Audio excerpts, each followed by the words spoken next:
আসসালামু আলাইকুম প্রিয় দর্শক। একদিন এই পৃথিবীর সব আলো নিভে যাবে, সব কোলাহল থেমে যাবে, ধনী গরিব সবাই কবরের ঘরে শুয়ে থাকবে। সেদিন শুরু হবে আমাদের প্রকৃত যাত্রা, যে যাত্রার নাম আখিরাত। আজকের ভিডিওতে আমরা জানব হাসরের ময়দান থেকে শুরু করে জাহান্নামের আগুন, সিরাত সেতু পার হওয়া, আর শেষে জান্নাতের অফুরন্ত নিয়ামত।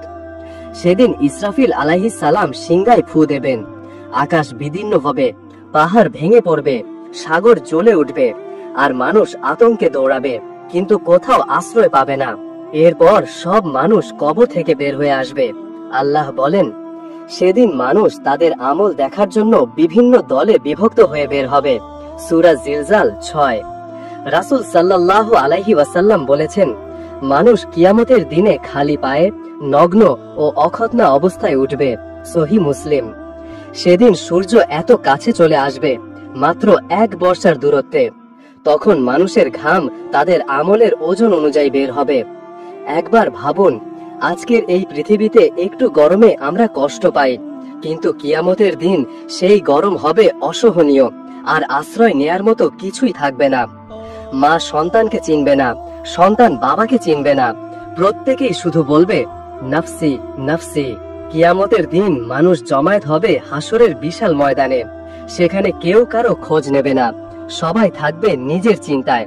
ঠিক তখন শুরু হবে হিসাব নিকাশ, আমাদের দুনিয়ার প্রতিটি কাজের বিচার। সেদিন প্রত্যেক মানুষের হাতে তুলে দেওয়া হবে তার আমল নামা। কেউ পাবেন ডান হাতে, কেউ পাবেন বাঁ হাতে, আর কারো কারো পেছন দিক থেকেও দেওয়া হবে। যারা ডান হাতে আমল নামা পাবে তাদের মুখ উজ্জ্বল হয়ে উঠবে। তারা আনন্দে চিৎকার করে বলবে, এসো সবাই আমার আমল নামা পড়ো। কারণ তাদের দুনিয়ার নামাজ, রোজা, দান, ভালো কাজগুলো আজকে উজ্জ্বল হয়ে উঠবে।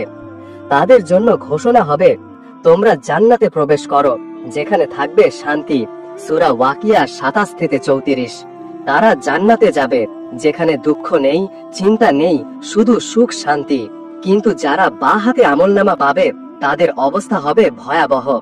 আল্লাহ বলেন, সে চিৎকার করে বলবে, হায় ধ্বংস আমার জন্য, আমার ধন সম্পদ আমার কোনো উপকারে আসলো না, আমার ক্ষমতা ধ্বংস হয়ে গেছে। সূরা হাক্কা 27 থেকে 29। এই মানুষদের নিয়ে যাওয়া হবে জাহান্নামের আগুনে, যেখানে তাদের কোনো মুক্তি নেই। ভাই ও বোনেরা, আল্লাহর বিচারের দিনে একটি কাজও বাদ যাবে না। রাসূল সাল্লাল্লাহু আলাইহি ওয়াসাল্লাম বলেছেন, আল্লাহ বান্দার প্রতিটি কথা, প্রতিটি কাজ হিসাব করবেন, যদি তা সরিষার দানার মতো ছোটও হয়।